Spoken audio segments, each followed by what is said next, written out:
1,345 crore loan was taken, and that this loan will tide off all of the crisis that is ongoing in the power sector in the state of Meghalaya. We just need an assurance that that is the correct interpretation and that that is what will happen in the next few months.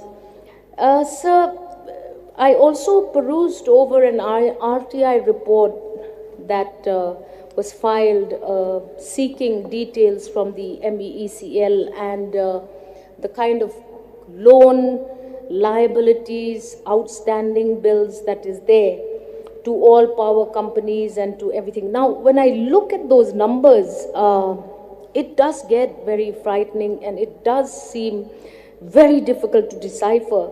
Now, in simple terms, I would request the Honorable Power Minister to explain to the people of Meghalaya that this is the loan, this is what's happening, this is how we're going to deal with it, and likely that the power PSU will not be able to do everything at one go. Atmanirbhar loan was mentioned by Honorable Member from Limukra. I have explained, sir, that this loan had to be taken, sir. This loan had to be taken because a decision had to be arrived at. What do we do, sir? Do we allow our MECL to have this huge outstanding dues to the generating companies at a time when these generating companies are also facing immense pressure in terms of their revenue realization? There would eventually come a moment where all these generating companies, under that kind of financial stress, would then have to stop supplying power to our state. That would be disastrous, sir. It would mean that all generating companies suddenly regulating power to us. And today, sir, I'm very, very grateful to Honorable Prime Minister and to the Government of India for having given us this Atmanirbhar loan at a rate of 9.5% rate of interest, sir. I know it is an additional burden for the state. It is something that the loans have to be repaid, but it was the need of the hour, sir. A decision had to be taken. And today, under the able and leadership of our Chief Minister, we've been able to take that loan and we will be addressing the issues of these outstanding dues. By next year, 2022, we have a new plan. That plan is to introduce installation of the smart meter in the state of a whole. So now that the smart meter has came as a light to all the people in the state, there have not been much of understanding by the consumer of the state.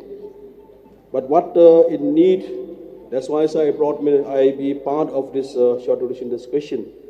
That is, I would like the government, the Meghalaya Energy Corporation Limited. The Honorable Member from Limukra also mentioned about smart meters, which I think the Honorable Member from Maulai also has touched upon.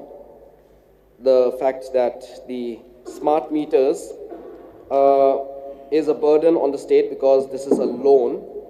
Sir, let me just clarify this, sir. So this is an ADB funded project. Government of India takes the loan, sir. And then, sir, 20% of that is passed on to us as our state share, our state contribution. 80% is converted by the Government of India, the loan that they take as a grant and passed on to our state, sir. Therefore, sir, I do not know where this sort of speculation is coming about, and I would like to urge our honorable members to do their homework, sir, before they make such kind of accusations, sir. Honorable Member from Maulai had said that the cost of these meters is about 3,000 in other states of Northeast, sir.